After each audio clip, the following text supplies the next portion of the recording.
जी first aid आज हम लोग का टॉपिक है इनहिबिटर्स के रेलिवेंट। इनहिबिटर्स को सबसे पहले हम डिफाइन करेंगे। ये ऐसे केमिकल सब्सटेंसेस होते हैं जो रिएक्ट करते हैं एंजाइम्स के साथ किसकी जगह पे, सबस्ट्रेट की जगह पर।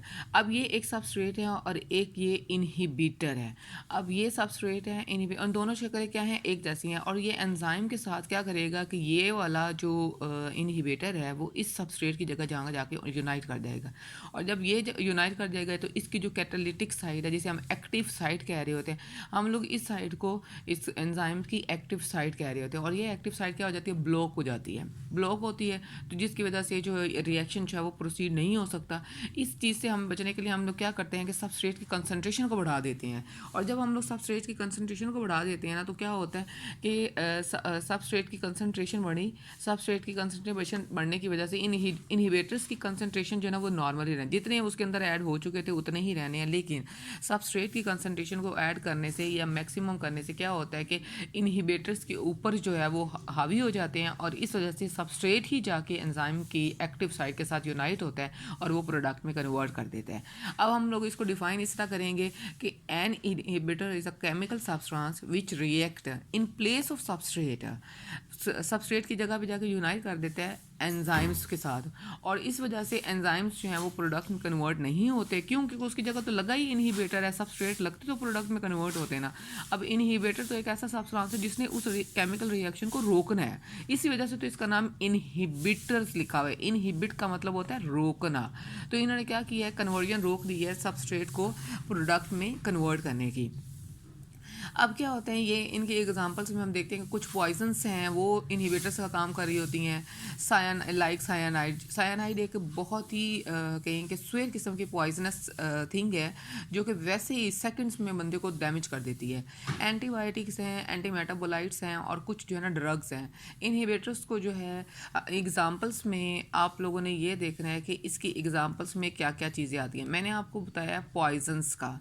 अब पॉइजन्स हैं तो पॉइजन में सबसे इम्पॉर्टेंट जो है ना उन्होंने सायानाइड बता दिया। उसके अलावा जो था इनके अंदर एंटीबायोटिक्स जो हैं वो काम करती हैं इनहिबिटर्स का। और उसके साथ साथ एंटी मेटाबोलाइट्स जो हैं वो काम करती हैं इसके अंदर जो है कहें कि इनहिबिटर्स का। और कुछ ड्रग्स, और ड्रग्स भी क्या काम कर रही होती हैं, उनके अंदर इनहिबिटर्स का काम कर रही होती हैं। इस बेस पे हम लोगों ने इनहिबिटर्स को दो कैटेगरीज में डिवाइड करते हैं। एक होता है इरिवर्सिबल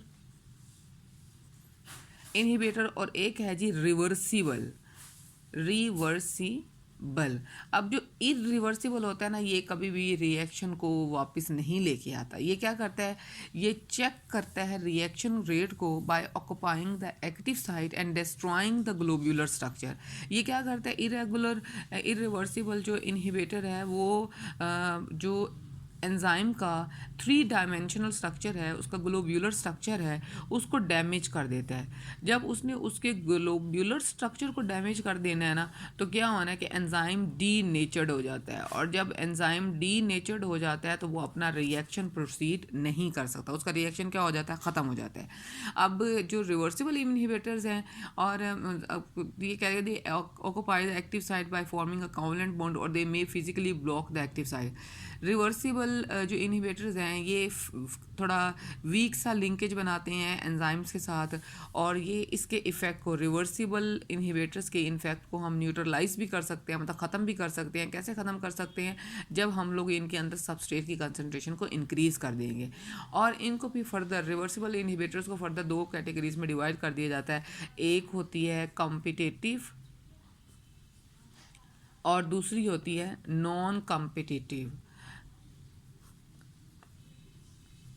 कम्पिटेटिव इनहिबिटर्स और नॉन कम्पिटेटिव इनहिबिटर्स।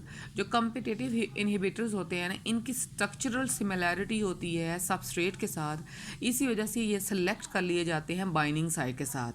और फिर ये क्या करते हैं, उस एक्टिव कैटालिटिक साइट को एक्टिवेट नहीं करने देते, इस वजह से प्रोडक्ट्स बनती नहीं है।